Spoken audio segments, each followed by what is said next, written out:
So the world is not outside of us. It just appears like that. I grant you it does. But it's not. It's illusory. It's within us. Within us, that's where we are decoding reality. And this is the key. This is the gateway. This is the gateway, the doorway out of the prison. I'm going to go into this very, very deeply as we go through the day. The power of the heart. We think of intellect, the brain, that's a very low level of awareness. This is the real level of awareness that connects us beyond the world of the illusion into the greater ocean of awareness, the greater love, intuition. This is where intuition comes from. We don't say, oh, I just intuitively feel, do we? We go, I just intuitively feel. We're doing the body language and we're indicating where this is coming from. And it is innate intelligence. It's not, I've been to university and I've remembered all these things, what dogma told me, and I passed my exams. That's not intelligence, that is memory, overwhelmingly. This is true innate intelligence, knowing, not thinking. And I'm not just talking about the heart that pumps the blood. I'm talking about this heart vortex, which is the spiritual heart, which opens us through into the greater ocean if we open it. If we don't, it shuts us off from the greater ocean. There's an organization in America called the Institute of Heart Math, which does a lot of research. Its whole kind of focus is on the power of the heart.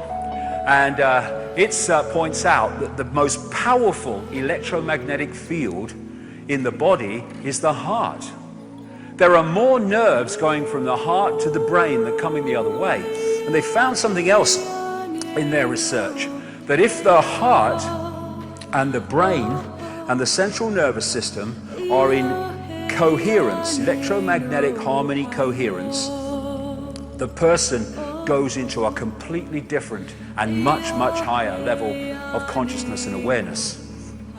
If that coherence is broken with incoherent resonance, then you come out of that high state of consciousness into a lower state of consciousness.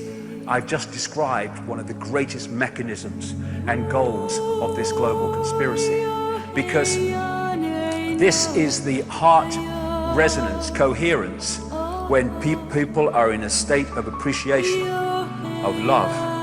This is their incoherence when we're in a state of frustration, of fear, of anger, of resentment.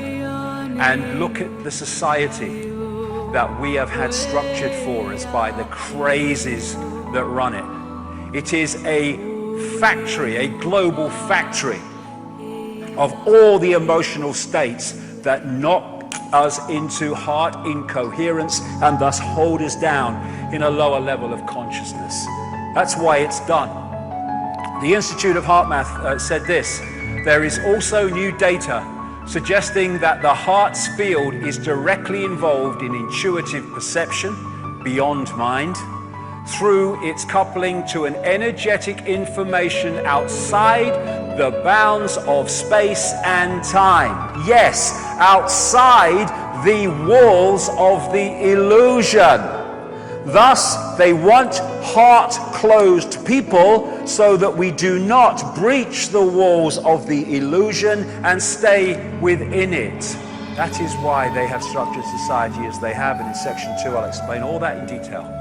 So, the idea is to hold us here and keep us detached of an awareness and an influence from that. And so, what does this all mean? I'm not sure, but we'll see. What does all this mean? It means we're living a false identity. And it's that false identity that holds us in servitude. We think we're humans. It is an experience.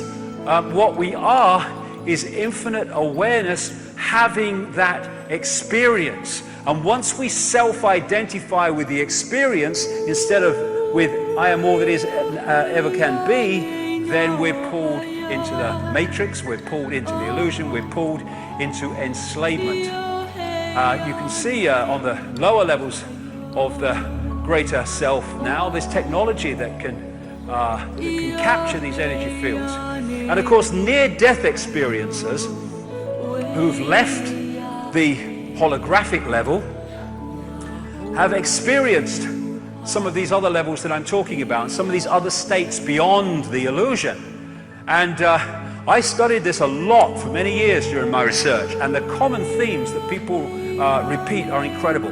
This is one that encapsulates everything that I've been talking about, a near-death experience telling of what happened to him. He said, everything from the beginning, my birth, my ancestors, my children, my wife, everything comes together simultaneously. I saw everything about me and about everyone who was around me.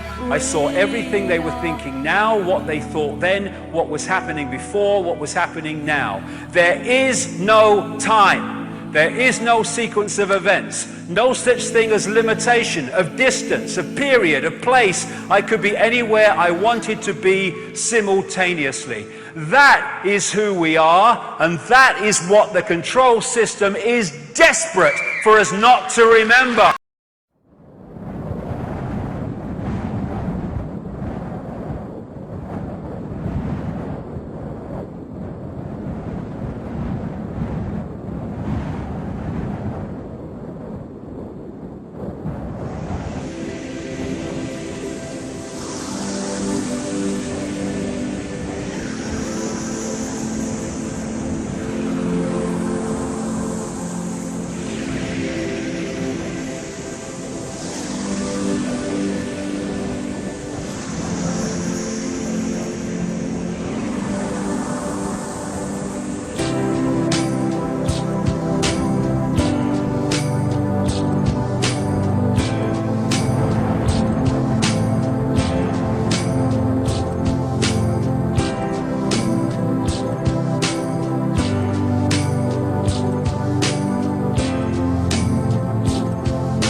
There is a road in the hearts of all of us, hidden and seldom traveled, which leads to an unknown, secret place.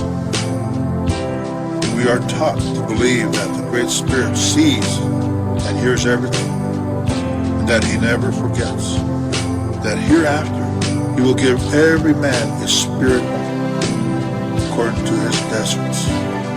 O Great Spirit, whose voice I hear in the winds, and whose breath gives life to all the world, hear me, I am small and weak. I need your strength and wisdom. Let me walk in beauty, and make my eyes ever behold the red and purple sunset.